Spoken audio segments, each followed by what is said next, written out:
Ray Martinez had driven 18-wheelers through every hellhole in the Southwest for 32 years, but he'd never let his engine die in the Mojave at high noon.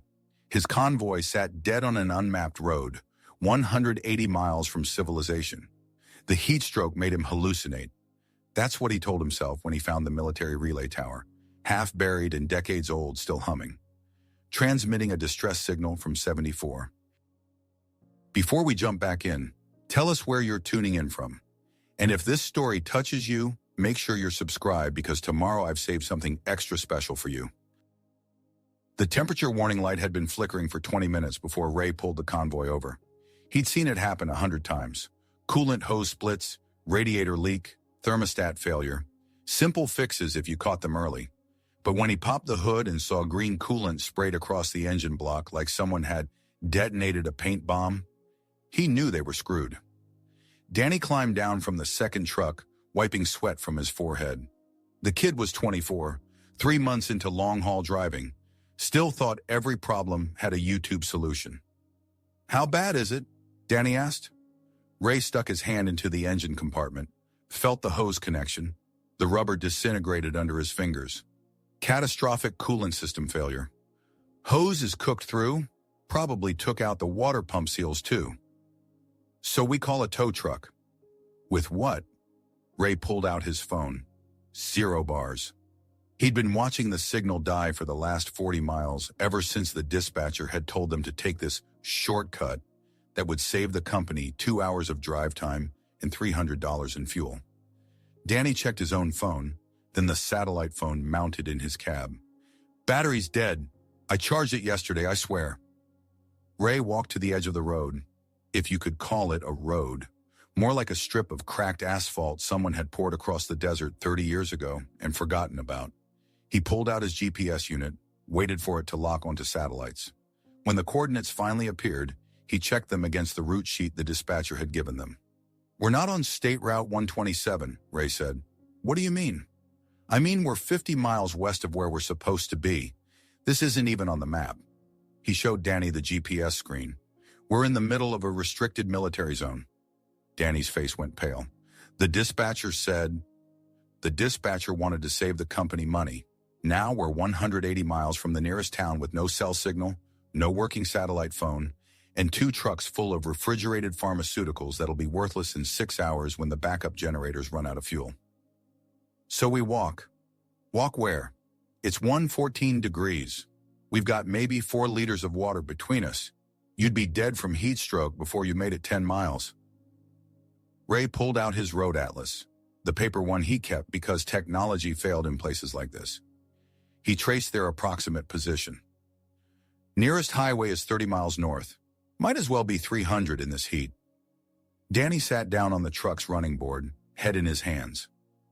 Ray understood the panic. He'd felt it himself 20 years ago, his first real emergency in the field. But panic burned energy you couldn't afford to waste. "Listen to me," Ray said. "We've got water, we've got food, we've got shelter in the cabs. Someone will miss us when we don't check in tonight. Search and rescue will start looking tomorrow morning. Tomorrow morning. We'll be dead by tomorrow morning. Not if we're smart. We ration water, stay in the shade, wait for the worst heat to pass." Ray didn't mention that search and rescue would be looking 50 miles east, where they were supposed to be. Ray waited until 3:45, when the temperature dropped to an almost bearable 108 degrees, before he told Danny his plan. "I'm going to scout ahead, see if there's anything useful. Old ranger station, cell tower, anything." "You just said walking in this heat would kill us. Walking 30 miles would kill us. I'm talking about a reconnaissance loop, maybe 2 miles out, back before dark." Ray pulled out his military compass, the one he'd carried in the Air Force 20 years ago. He'd been a communications specialist at Nellis Air Force Base, spent 3 years maintaining relay equipment in the Nevada desert. "I know how to move in this terrain." Danny looked at the endless expanse of sand and scrub. "What if you don't come back?" "Then you stay with the trucks. Don't try to follow me. Someone will find you eventually." Ray filled a water bottle, clipped it to his belt. "Drink a cup of water every hour. Not more, not less. Keep the cab doors open, but stay in the shade. You understand? Yeah. Ray started north, using the compass to maintain his bearing. The desert looked flat from the road, but once you got into it, the terrain revealed itself. Shallow washes, rock outcroppings, patches of hardpan that baked like ceramic tile under the sun. His boots crunched on soil that felt like it had never seen rain. He'd covered maybe half a mile when he spotted the warning signs. Faded red and white, bullet holes punched through the metal. U.S. government property, no trespassing. Below that, smaller text, restricted area, authorized personnel only. Cold War era, Ray figured. The military had owned half of Nevada and California back then, used it for everything from nuclear tests to spy plane development. Most of those sites had been decommissioned in the 90s, fences torn down, warning signs removed, but not all of them. He climbed a low rise, used his hand to shade his eyes from the western sun. From up here, he could see for miles, more desert, more nothing. The highway they should have been on was somewhere beyond the eastern horizon. Behind him, the trucks looked like toys.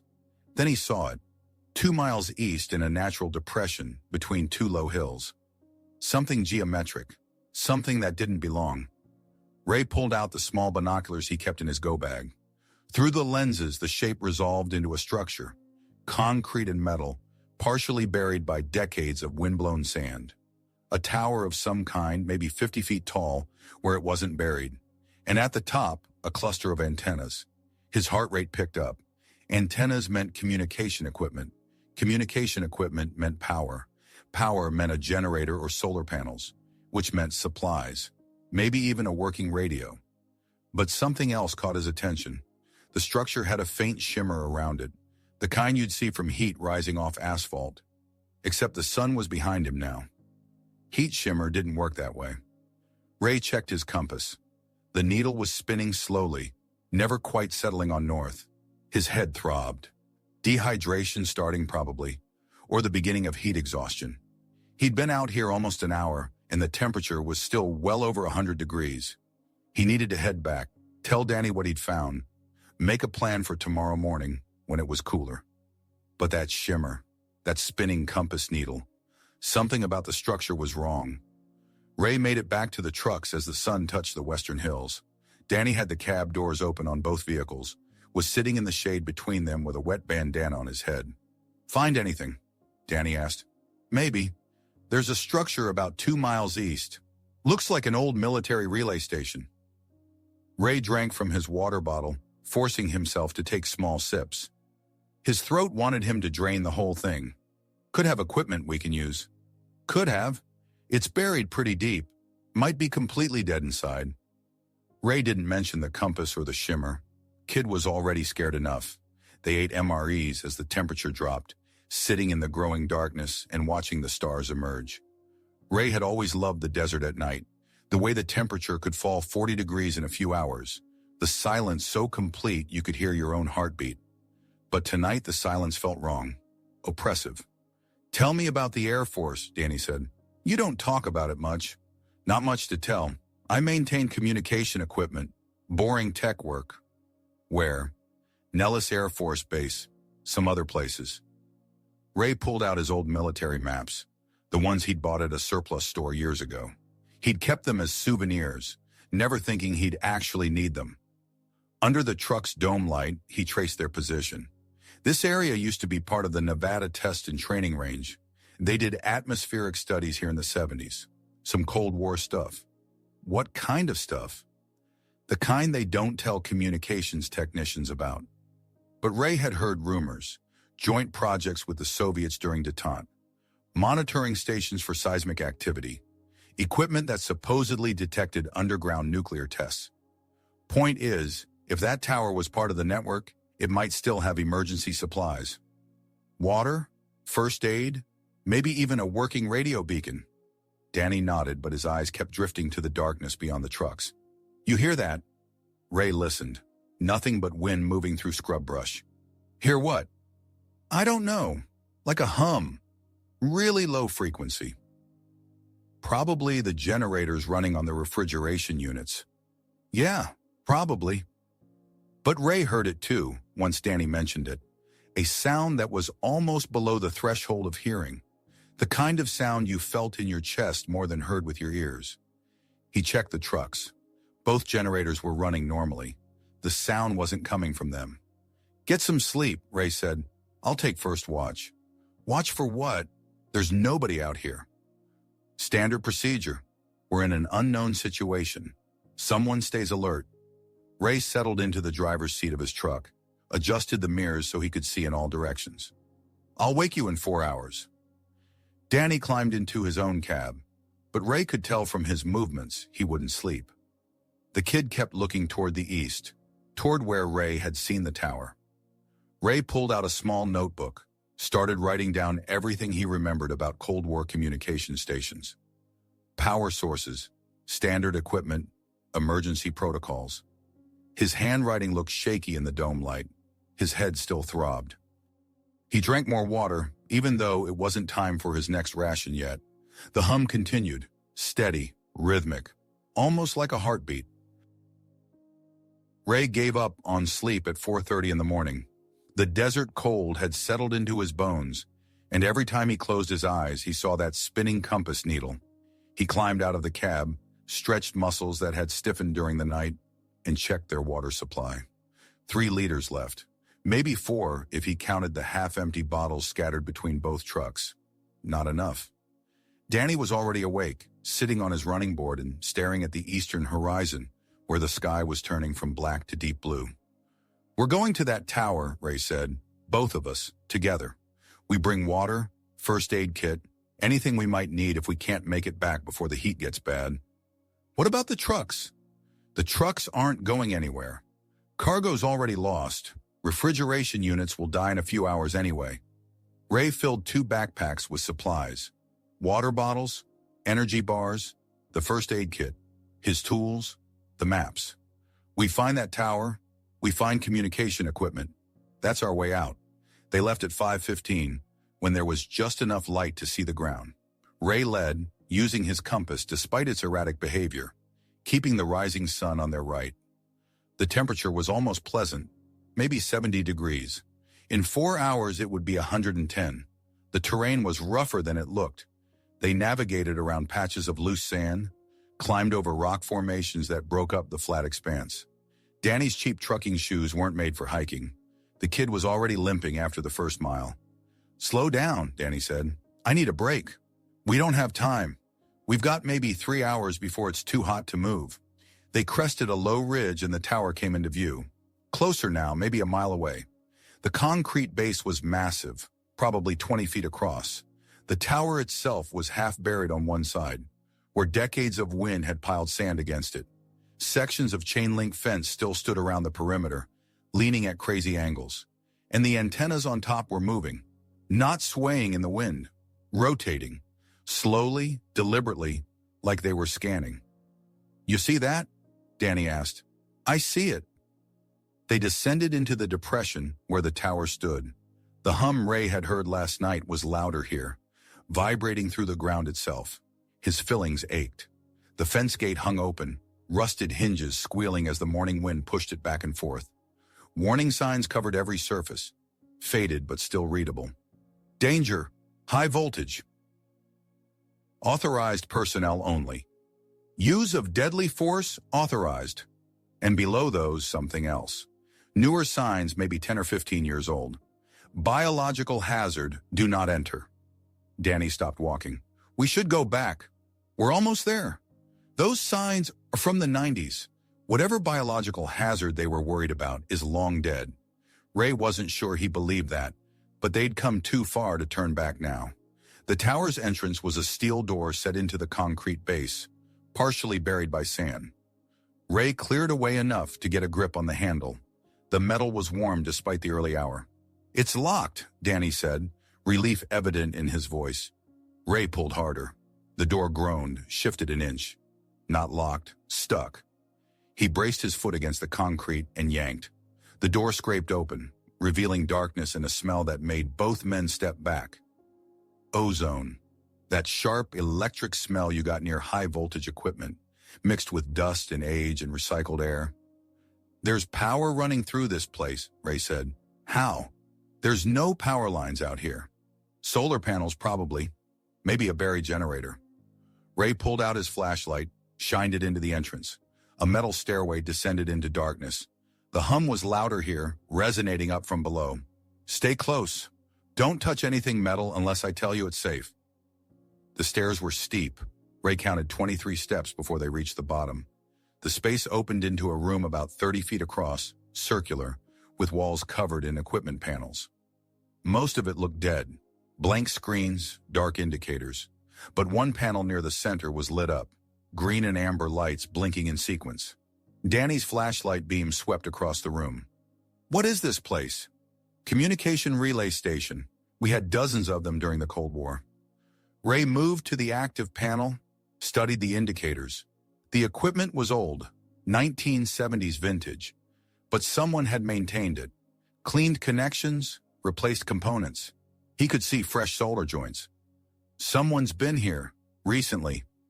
Recently? This place looks like it's been sealed for decades. Look at this. Ray pointed to a log sheet hanging beside the panel.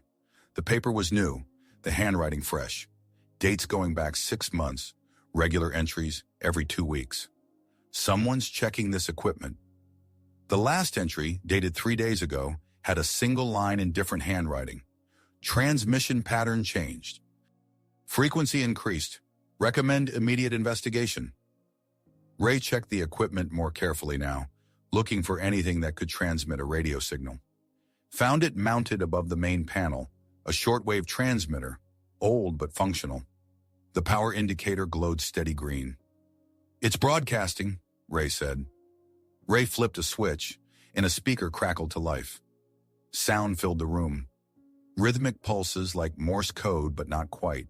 Too complex, too layered. He'd spent 3 years working with communication equipment in the Air Force. Knew every standard military code. This wasn't one of them. He pulled out his notebook, started transcribing the pattern. Long pulse, 2 short, long, 3 short, pause, repeat. The sequence was consistent, looping every 47 seconds. That's not random, Danny said. That's a message. Yeah. Question is, who's sending it? Ray checked the transmission logs on the panel. The signal had been broadcasting continuously since August 15, 1974. 50 years of the same repeating message. The hum increased. The lights flickered, then stabilized. The transmission pattern changed. Faster now, more urgent. It knows we're here, Danny whispered. Equipment reacting to our presence. Proximity sensors, maybe. But Ray wasn't sure. The way the pattern had changed felt deliberate. He found a second panel near the stairs, this one with a keyboard and screen.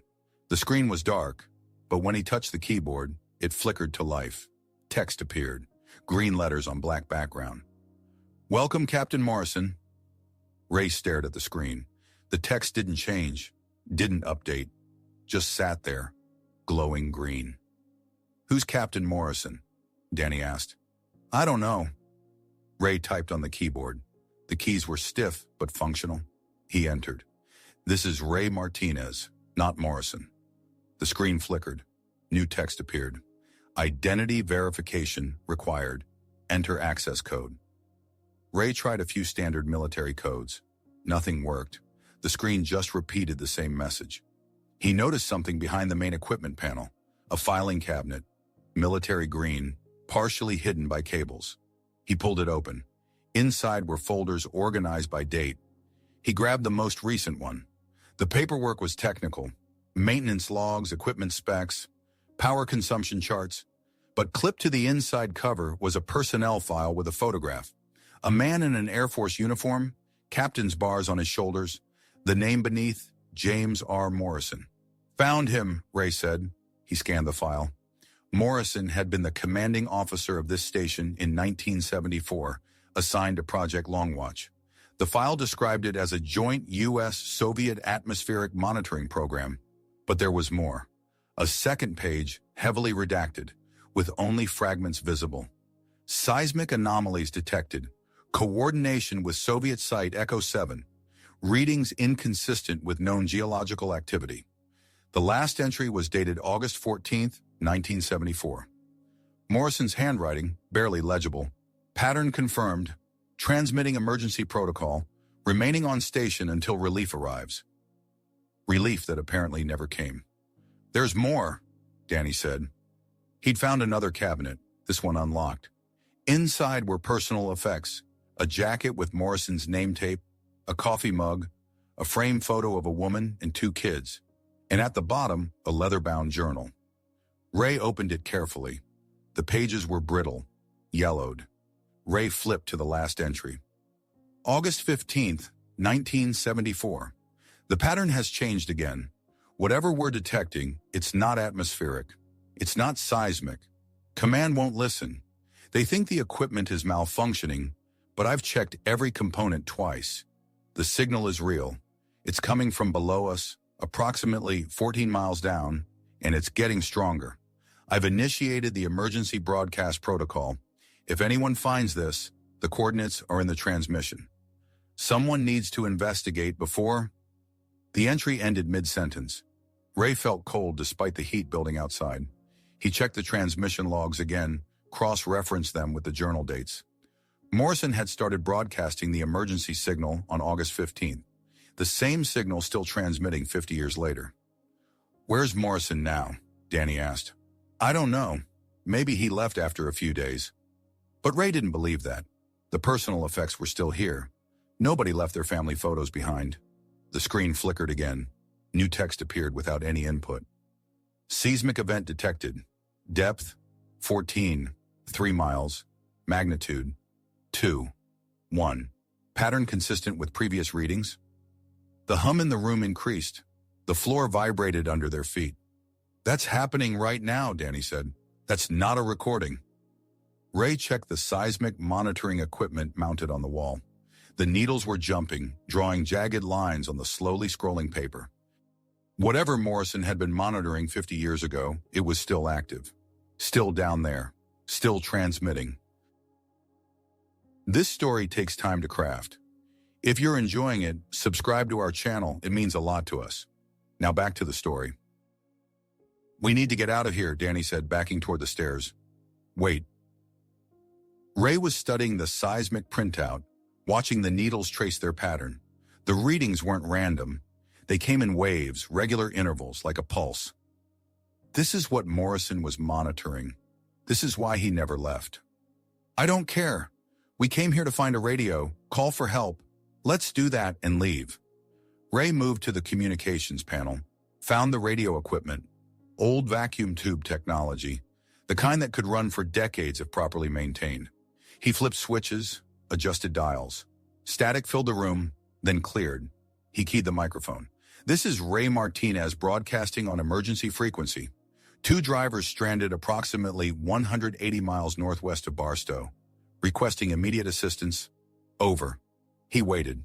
Nothing but static. He tried again, cycling through every emergency frequency he knew.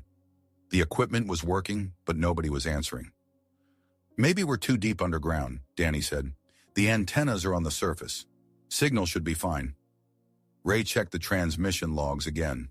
The emergency broadcast Morrison had initiated was still going out, had been going out for 50 years, which meant someone should have heard it, unless they had investigated and decided to leave the station running. Ray found a different cabinet, this one locked. He used a screwdriver to pry it open. Inside were more files, marked with red classified stamps. He pulled them out, started reading.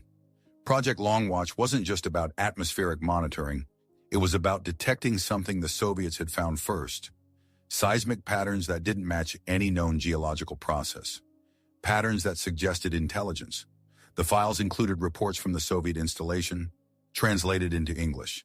They detected the same signals, same rhythmic patterns, coming from deep in the Earth's crust. Both countries had built monitoring stations, agreed to share data despite Cold War tensions. Look at this, Ray said, showing Danny a map. Red dots mark locations across the globe. 12 sites total, spread across every continent. They built a network, global coverage. Monitoring what? The files don't say. Just that it's deep, it's active, and it's been getting stronger since '73. Ray found another document, a memo from 1975. After Morrison's last transmission, They sealed all the sites, declared them biological hazards to keep people away, but they kept the equipment running. The screen flickered again. More text appeared. Warning, pattern deviation. Detected, signal strength increasing. Recommend evacuation of monitoring personnel. Ray checked the signal strength meter. It had jumped from 2, 1 to 3, 4 in the last 10 minutes. Their presence had triggered something. He found the basement access in the corner. A metal hatch is set into the floor, secured with a heavy padlock. The padlock was new, maybe a few years old. Ray broke the padlock with a pry bar. Danny grabbed his arm. Don't. We should leave. Now. There's something down there Morrison wanted people to find. That's why he stayed. Ray lifted the hatch. A ladder descended into darkness, and with it came a smell, organic, like soil and minerals and something else he couldn't identify. The hum was louder here, coming up from below, like a physical force. Ray clipped his flashlight to his belt, started down the ladder. The ladder descended 30 feet into a second chamber, smaller but packed with more equipment. Ray's flashlight beam swept across banks of computers, not old vacuum tube technology, but modern machines with LED displays and fiber optic cables. Danny climbed down behind him. Who's been maintaining all this? Government, probably. Black budget operation. Ray moved to the nearest computer terminal. It was running, screen displaying a real-time seismic map with data streaming in from all 12 global sites. The readings were synchronized, all showing the same increasing pattern. He found Morrison's personal quarters in an alcove off the main chamber. A cot with military blankets, a small desk, more journals, and in the corner, a footlocker with Morrison's name stenciled on it. Ray opened the footlocker. Inside were letters from Morrison's wife, photos of his kids, birthday cards he'd never been there to receive, and at the bottom, a sealed envelope addressed, "To whoever finds this." Ray opened it carefully. The letter was dated August 16th, 1974. "I'm not leaving," the letter began. "I know rescue is coming, but by the time they arrive, they'll tell me to shut down the station and forget what we found. I can't do that. What we're detecting isn't a natural phenomenon.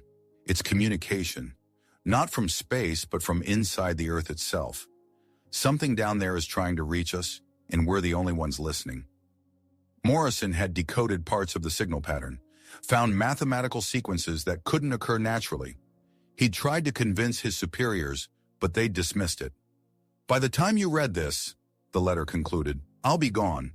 But the equipment will keep running, keep recording, keep transmitting. Someone needs to understand. We're not alone. We never were. And whatever's down there has been waiting a very long time for someone to answer." The computer terminal beeped. New data streaming in. Ray watched the seismic readings spike across all 12 sites simultaneously. The pattern was changing, becoming more complex. He pulled up the archive data, compared current readings to historical patterns. For 50 years, the signal had been consistent, but in the last 3 days, it had started evolving, adding new sequences. "It knows we're here," Ray said. "It's responding to us." The hum intensified. The floor vibrated so hard Ray had to grab the desk. One of the computer monitors flickered, went dark, then came back showing something different. Not seismic data, a pattern, geometric shapes forming and reforming on the screen. Ray grabbed Morrison's journals, stuffed them in his backpack along with a USB drive. Whatever was happening here, Morrison had documented it. That information was worth more than their lives. They climbed back up the ladder. The main chamber above was hotter now, the equipment running at full capacity. Ray tried the radio again. "This is Ray Martinez. Emergency broadcast. If anyone can hear this, we found something at the old Project Longwatch site. Requesting immediate..." The transmission cut out. All the equipment went dark simultaneously. Then, in the absolute silence, something else powered on. The screen with Morrison's name displayed new text. "Proximity alert. Surface breach detected. Coordinates. Your location. ETA, 4 minutes." Ray and Danny took the stairs 3 at a time, burst through the steel door into blinding sunlight. The temperature had climbed to at least 105 degrees. Ray focused on the ground beneath their feet. It was moving. The sand rippled in waves, flowing away from the tower in concentric circles. Small rocks bounced and skittered. The fence posts groaned. "Run!" Ray shouted. They sprinted toward higher ground. Ray's lungs burned in the superheated air. Behind them, the hum had become a roar. The ground buckled. A crack opened in the desert floor, running from the tower outward. Ray jumped it, barely clearing the gap. Danny stumbled, caught himself, kept running. They made it 50 yards before the real breach happened. The sound was like nothing Ray had ever heard, a deep bass note that resonated in his chest. The tower shuddered, tilted, then sank into the ground as the earth beneath it collapsed inward.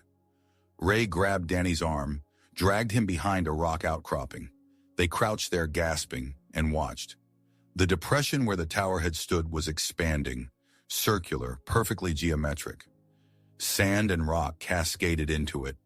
The edges were smooth, almost machined. Something was making a hole. The seismic monitors had said 14 miles deep. Whatever was down there had just traveled that distance in 4 minutes. "What is that?" Danny whispered. Ray watched the center of the depression, where something was emerging from the darkness. At first he thought it was metal. The surface caught the sunlight, reflected it in strange patterns. But as more of it rose into view, he realized it wasn't metal. It was crystalline, geometric. Structures within structures, shapes that folded into dimensions his eyes couldn't quite process. The structure rose 30 feet, 40, still emerging, not growing, rising. Ray pulled out his phone, started recording. His hands shook, but he kept the camera steady. Whatever this was, someone needed to see it. The structure stopped rising at about 60 feet. The surface shifted, patterns rearranging themselves. Ray realized he was seeing information, mathematical, conceptual. The structure was communicating. Then the ground vibrated again. Different pattern this time. A rhythm that matched the pattern Morrison had been recording. It was answering. "We need to go," Danny said. "Get back to the trucks." Ray took one last sweep with his phone camera. Then they ran. The trucks were 2 miles away. In this heat, carrying their packs, it might as well have been 20. Ray's mouth was desert dry. He drank from his water bottle, small sips. Halfway back, he looked over his shoulder. The crystalline structure was still visible, catching the sunlight. And around it, the sand was moving in patterns, geometric shapes forming and dissolving. Morrison had been broadcasting an SOS for 50 years. Something had finally decided to answer. Ray collapsed beside his truck, vision tunneling at the edges. The run back had pushed him past his limits. His heart hammered against his ribs, each beat painful. Danny was on his knees in the sand, vomiting water he couldn't afford to lose. "Drink," Ray said, forcing the word through cracked lips. He handed Danny a bottle. "Small sips. Your body needs it." The temperature had hit 115 degrees. His skin was tight, dry. Classic signs of severe dehydration. They had maybe 2 liters of water left between them. Not enough to walk to the highway, not enough to last until tomorrow when search and rescue might find them. Ray pulled out his phone, checked the video he'd recorded. The footage was shaky but clear enough. The crystalline structure rising from the ground, the geometric patterns in the sand. Proof that Morrison hadn't been crazy, but his phone battery was at 12%, and there was still no signal. "We're going to die out here," Danny said, not panicked anymore, just stating a fact. "Not if we're smart." Ray pulled out Morrison's journals, started reading through them more carefully. Morrison had survived out here for at least 2 days after his last official entry. He found it on page 47, a hand-drawn map of the area around the tower, with locations marked. Emergency Cache Alpha was circled, with coordinates and a note. 3 miles northeast of station, buried supplies from original construction, water, rations, medical kit. Ray checked the coordinates against his GPS. The cache was almost exactly between their current position in the highway. "There's a supply cache," Ray said, showing Danny the map. 3 miles from here. We go now while we still can, or we wait until dark and risk not finding it. 3 miles in this heat. Danny looked at the desert shimmering around them. That's suicide. Staying here is suicide. We've got 2 liters of water. By tonight, we'll be too weak to walk anywhere. Ray stood up, felt his knees wobble but held steady. I've done desert survival training. If we move carefully, we can make it. Danny didn't move.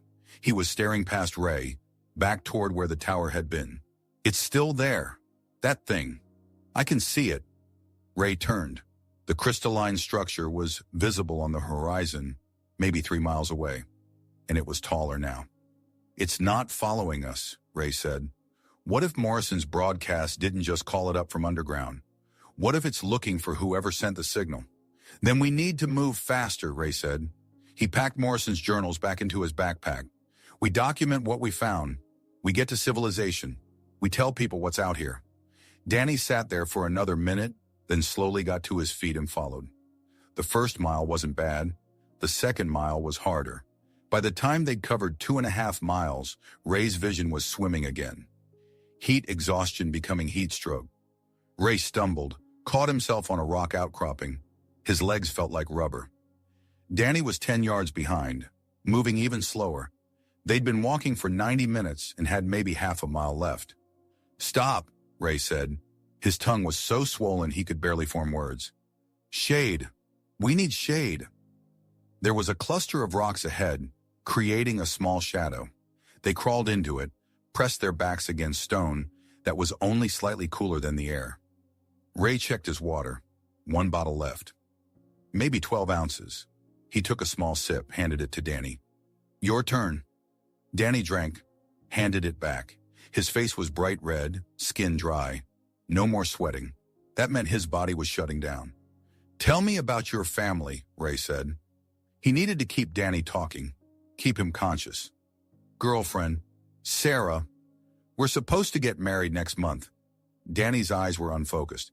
She wanted me to quit trucking. Ray pulled out his phone. Still no signal, but the GPS was working. He checked their position against Morrison's coordinates.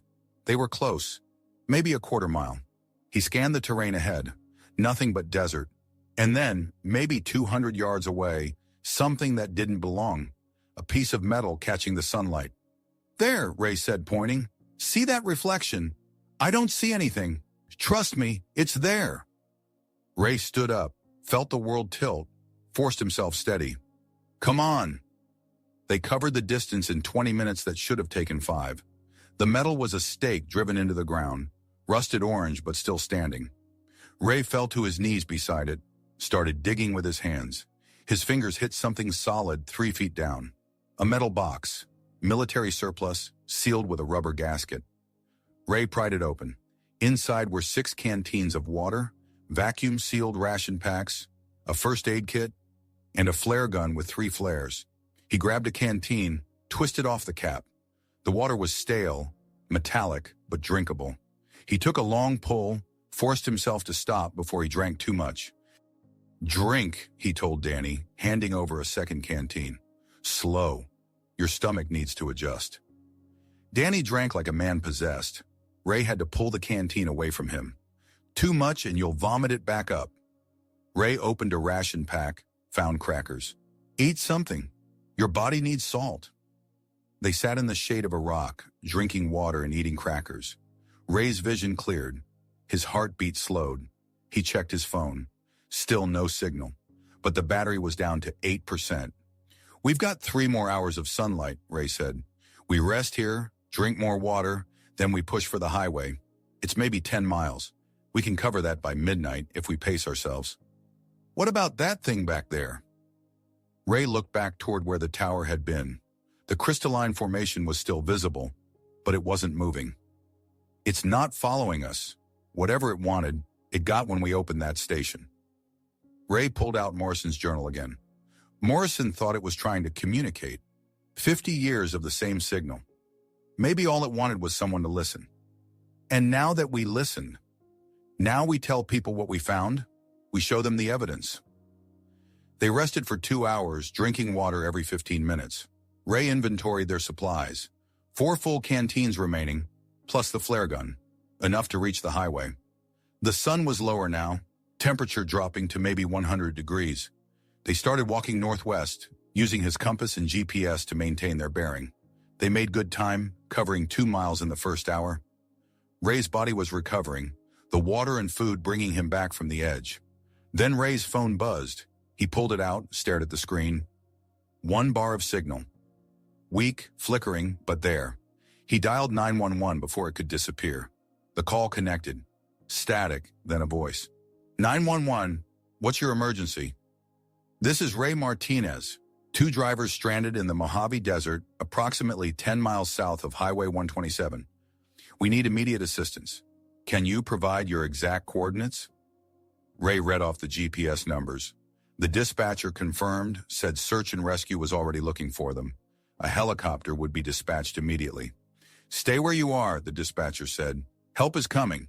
The call dropped. They're coming, he told Danny. Helicopter's on the way.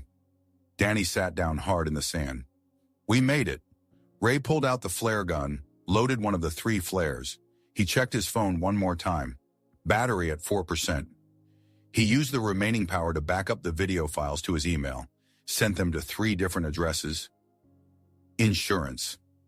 20 minutes later, Ray heard the helicopter, a distant thump, thump, thump growing louder.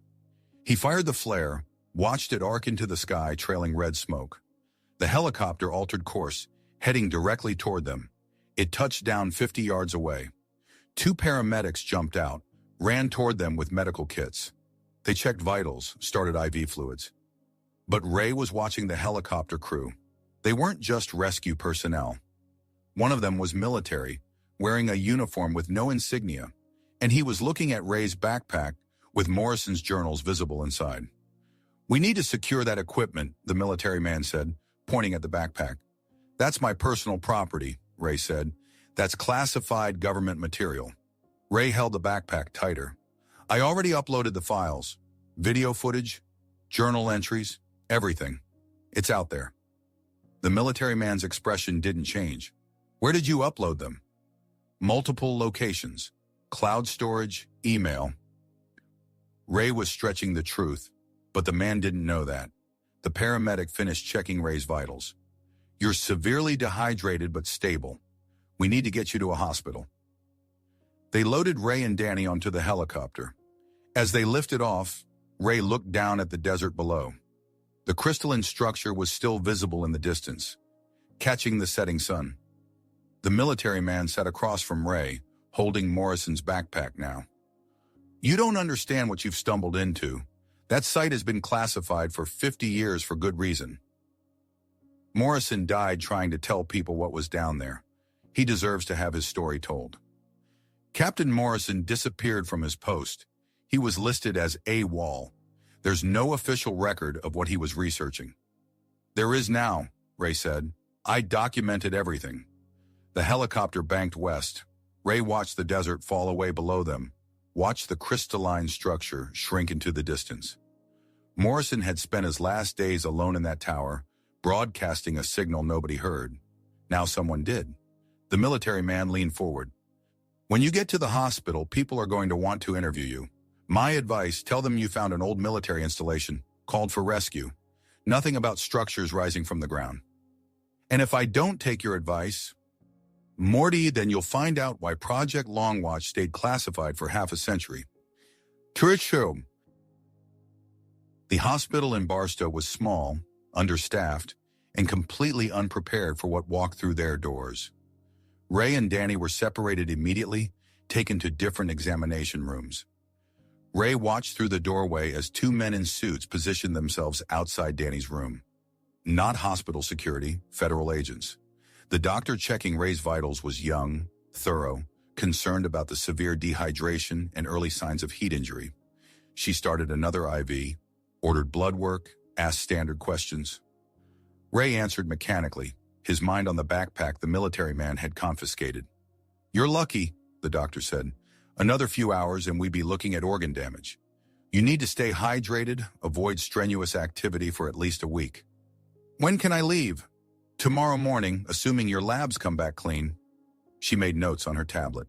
The police want to talk to you, and there are some other people waiting as well. Ray knew who those other people were. After the doctor left, he lay in the hospital bed and stared at the ceiling. His phone was dead, charging on the bedside table. He had no way to check if the email upload had actually completed. The door opened. Two people entered. A woman in her 50s wearing a dark suit and the same military man from the helicopter. The woman showed Ray an ID badge too quickly for him to read the agency name. Mr. Martinez, I'm Director Carlson. We need to discuss what you found in the desert. I already told your colleague everything. No, you told him you uploaded files to multiple locations. We've checked your email accounts. Only one file made it through before your phone died. A 40-second video clip that's too degraded to show anything useful. Ray kept his expression neutral. He'd lied about the uploads, hoped they wouldn't call his bluff. Morrison's journals are gone too, I assume. Captain Morrison's classified research materials have been secured, yes. Carlson pulled up a chair. Here's what's going to happen. You and your associate are going to sign non-disclosure agreements. You're going to accept that you found an abandoned research station, called for rescue, and that's the end of the story. In exchange, we'll handle all medical costs, compensate you for the lost cargo, and ensure this doesn't affect your commercial licenses. And if we don't sign, then you'll discover that wandering into a restricted military zone and removing classified materials is a federal crime. You'll spend the next 5 years in court, possibly in prison, and you still won't be able to talk about what you found. Ray studied her face.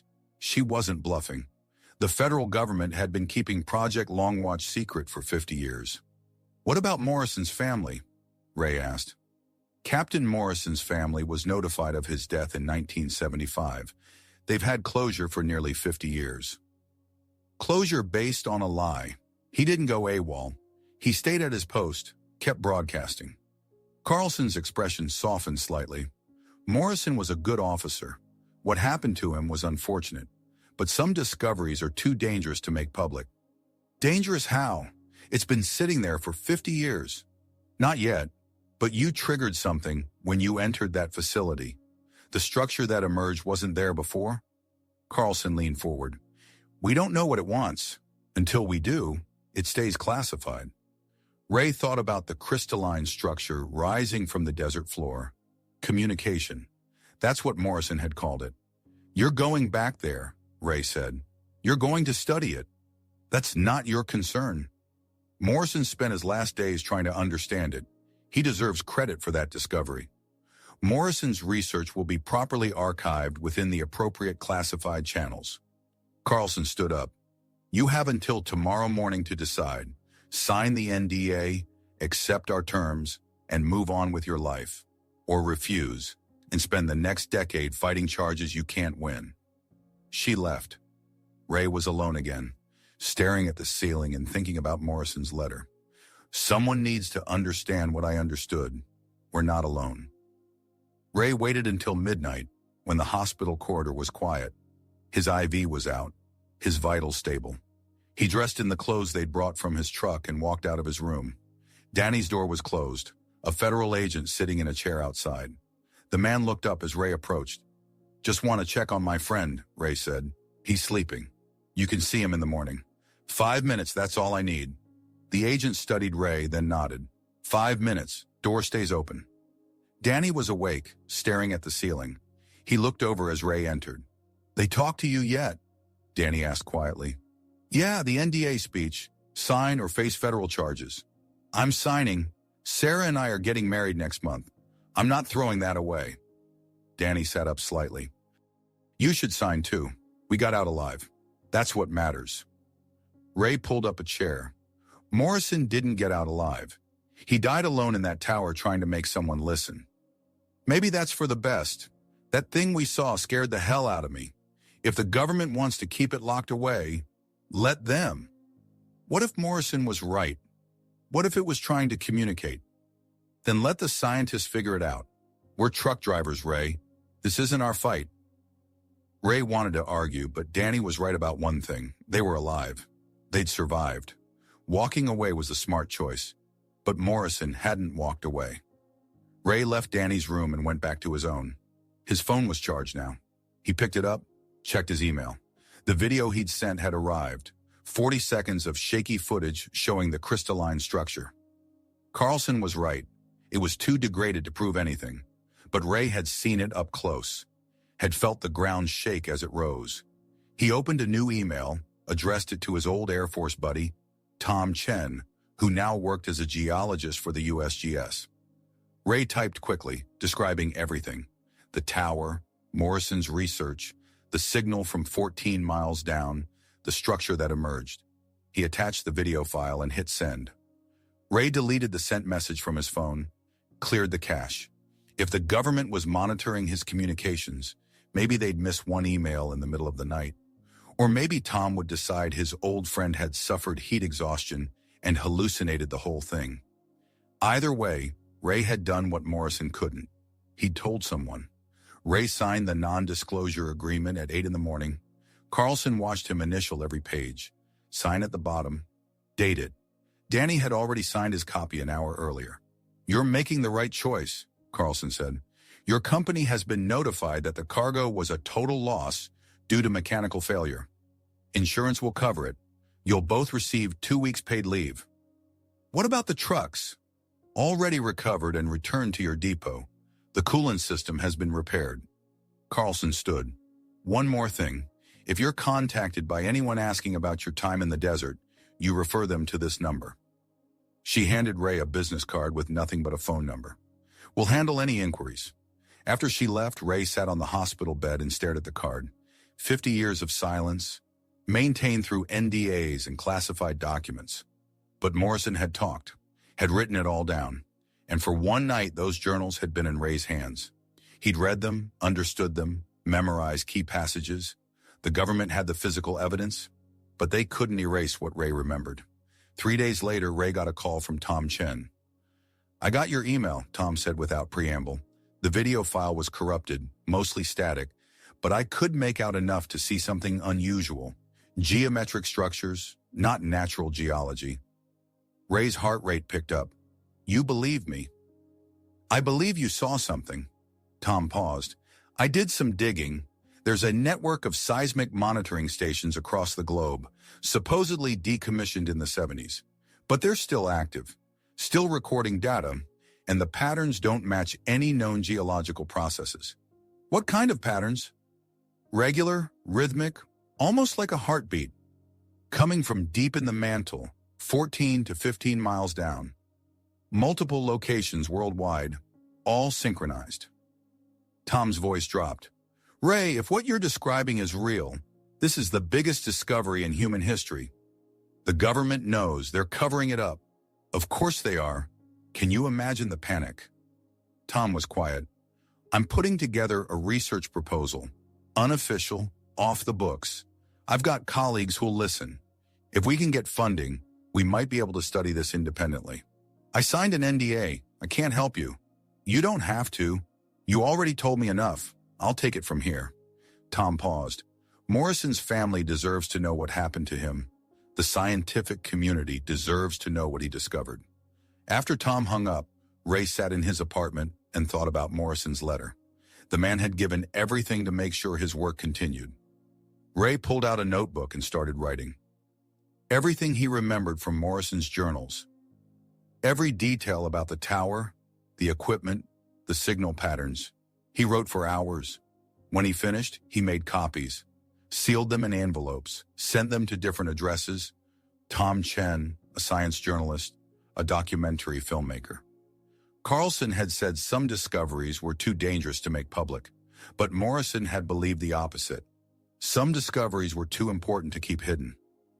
3 weeks later, Danny got married. Ray attended the ceremony, watched his young friend start a new chapter. Danny had moved on, put the desert behind him. Ray made a different choice. He quit long-haul trucking, used his settlement money to enroll in geology classes at the community college, started learning everything he could about seismology, deep earth structures, crystalline formations. Because Morrison had spent his last days alone in that tower, broadcasting a message to anyone who would listen. Now Ray was listening, and he wasn't going to stop until someone understood what Morrison had understood. That we're not alone, that we never were, and that 14 miles beneath the surface, something has been waiting a very long time for us to finally answer. If this story meant something to you, drop a comment and share it. It helps the next person find their way here.